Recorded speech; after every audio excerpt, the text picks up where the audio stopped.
Once every generation or once during the lifetime of a particular console, there will always be one standout title. The Leonardo da Vinci of the time. Something you'll play so much, it will ruin all your relationships and get you fired from your job. You won't care though. Not until the power gets cut off and the supply line of Red Bull stops anyway. To obtain such a status, this game needs to do everything flawlessly.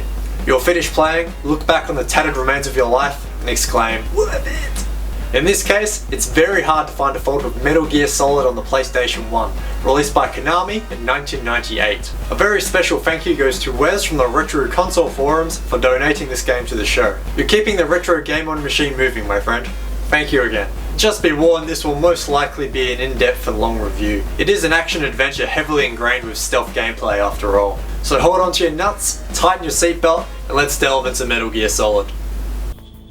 Believe it or not, this is not the first Metal Gear Solid game in the series. This is a sequel based off the MSX2 computer version of Metal Gear and Metal Gear 2 Solid Snake. Never heard of the MSX2? Well, don't feel so bad.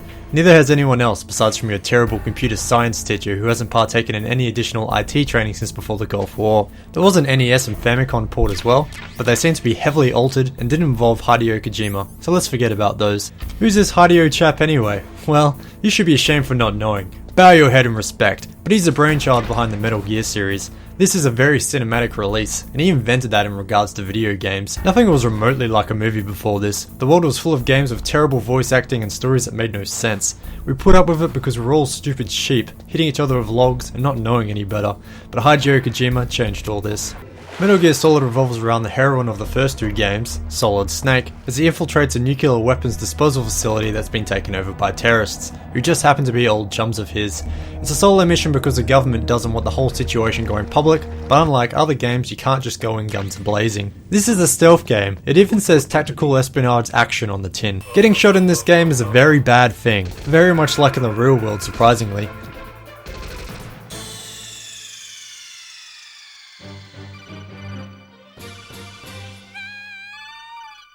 You have to infiltrate the facility by means of hiding, crawling, using gadgets, more hiding, and generally by not being seen.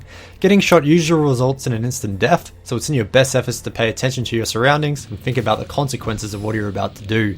This game requires a lot of patience to get through, but it's by no means slow. The story is incredibly engrossing and detailed. I don't want to give too much away though, as I want my viewers to play this and be absolutely immersed if they haven't before like myself, but I can tell you it's hands down the best of the best. No game was like this in 1998. Not only did it kickstart the stealth genre as we know it today on 3D platforms, but it sets a precedent for production values in video games, which was very sorely needed indeed. With a captivating storyline comes long cutscenes however, which may bother the restless among you. These can't be paused, so I'd pee before playing and lay off any caffeine and beer during sessions, but I urge you not to skip them. This game does have amazing gameplay, which I'm about to get into, but the storyline is the frosting on the cake here. If you have no idea what's going on and you're feeling nothing for the characters as you play, then a lot is going to be lost on you. Do yourself a favour and be absorbed into this universe. As you start up the game for the first time, you'll undoubtedly notice the isometric viewpoint. This may put off some players if it comes off as dated, even for a PlayStation 1 game, but it's quite vital to the stealth and exploration based gameplay. This game is all about sneaking around corners and generally not being seen, and it's a hell of a lot simpler from this angle. You can temporarily switch to a first person angle to research locale, but you can't move or shoot during so. As you play, you'll also pay keen attention to the mini-map. Keen as mustard. Using this incredibly useful, probably black op piece of tech, you can actually see where the guards are looking. This may make it too easy in some situations, but since the game relies so heavily on this mechanic, I'm sure it would suck if you didn't have such a bearing on the environment. Having said that, sometimes a radar will be jammed, adding a temporary spike in difficulty, which is always welcome unless you suck at games. We love you if you do though, we know you try. Sure, this is a stealth game, but you do have weapons. You're not a dweeb, you're Solid Snake. Surprisingly, since it isn't a key mechanic, there is actually quite a few to choose from. These range from grenades to handguns to assault rifles, but they all have to be controlled from that isometric view. While this isn't too infuriating, it was my least favourite thing to do. Not by much though, but it did feel a bit awkward and sometimes it just wouldn't point where I wanted it to. Luckily you don't have to use them that much because if you do try to shoot someone, then waves upon waves of guards will attack you. Since it's so easy for you to die, most of the time it's just not worth it. It's way better to sneak around them like the game wants you to. As well as weapons, there are plenty of other devices at your disposal that have their various uses. These range from cigarettes that can also slyly reveal laser beams but also reduce your health, to mine detectors that save you from losing your feet. There are heaps of other things though, but I'm not going to list everything. Play the game and find out for yourself. I guess I can't have a Metal Gear Solid review without mentioning the cardboard box though. You can pull a box out of nowhere and, well, pretend to be a cat. You call up inside and the guards are none the wiser. Well, until they are and they shoot you. But hey, most of the time it's so simple it works. Kind of. One thing that surprised me considering the vintage of the game was how good the checkpoint system was. Checkpoints these days are considered too lenient, as games basically autosave every time you think about how great criminals are, which I assume is a lot. But old game checkpoints are looked upon as hardcore. Oh, you just failed that impossible boss fight? Let me respawn you to where you were 20 minutes ago. But for some reason, this game had it right. 16 years ago no less. It just seems so fair. It won't hold your hand by any means, but it leaves enough rope that you're motivated to keep trying. The only time I felt that I couldn't be bothered in this game was when it made you backtrack unreasonable distances for mundane tasks. But hey, that was just one of the few things I didn't like about this game, so I thought it was reasonable to slip it in somewhere. The save system is great too, letting you save wherever you damn well please. The only caveat being that you have to listen to Mei Ling's new age crap, or Chinese proverbs, whatever. When you respawn it doesn't put you exactly where you saved, but since the checkpoint system is so fantastic, this is not a problem. This will be a terrible review if I didn't mention the boss fights. Well, this review may already be terrible for all I know, but if you're still listening, then thanks for sticking around. This game has a lot of boss fights, and every single one of them is different and uniquely brilliant. I've always been a whore for boss fights, and since I've never played this before, I was basically salivating at the mouth. The standout fight is easily Psycho Mantis, who pulls this third-person wizard shit on you by reading your memory card and making your controller move on the ground via DualShock. I don't want to ruin too much, but it has to be said that the way to beat him by switching your controller to the second controller port is pure game design genius.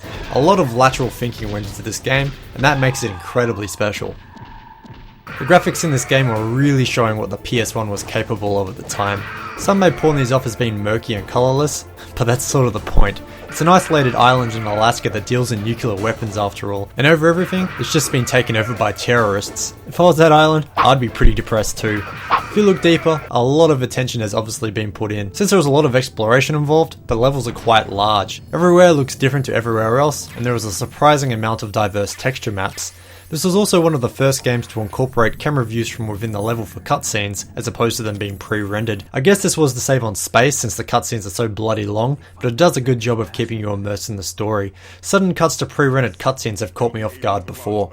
Since the game does that, it does unfortunately highlight the problem of the bad facial animations, or the lack of them. It bothered me that there would be a close-up of the character's face, but nothing would be moving within. It was kinda creepy if anything.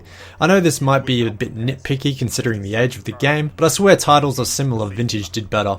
The voice acting to accompany the faceless moving heads is fantastic though, and one thing that took me by surprise. I've played plenty of story-driven games before, and usually the voice acting is terrible. This has a great storyline that thankfully isn't ruined by terrible voice actors, which is one of the main reasons this game stands out as a classic. Sounds besides from the voice acting are famous too. As you play, you're soothed by all sorts of ambient noise and music, thanks to those guys. But then you're extremely startled by the alert sound, which you've all come to know. The music then becomes incredibly fast-paced and hectic as you try to escape, and it's fantastic. Metal Gear Solid does everything right. There's no lesser or greater way to say it. It's that simple. This game was the start of stealth. Rainbow-style gameplay took a hit for a while, but then it came back, and that sucks. But still, this more or less started a genre within the 3D generation. It's hard to believe it's a reboot too, but they brought it back in the best possible fashion, and now it's a classic. Do I even need to say that I recommend this? Hopefully not. If you don't already own this, then fix that and get your hands on a copy. Own a piece of gaming history. It's one of the best games ever made. Hello retro gamers, and thank you so much for watching. If you really liked what you just saw and would like to see more on a weekly basis, then please subscribe. It helps out myself and the show a bunch. If you're into social networks too, I also maintain a Twitter and a Facebook. Check out those in the description. I also run a blog. Check that out if you like reading. Recently I wrote about some boxed games entering my collection, as well as some retro scans. Haven't really done those in a while. Lastly, there are some links to my 2 previous videos. For that's it. Thanks again for watching, and I'll hopefully catch you next time.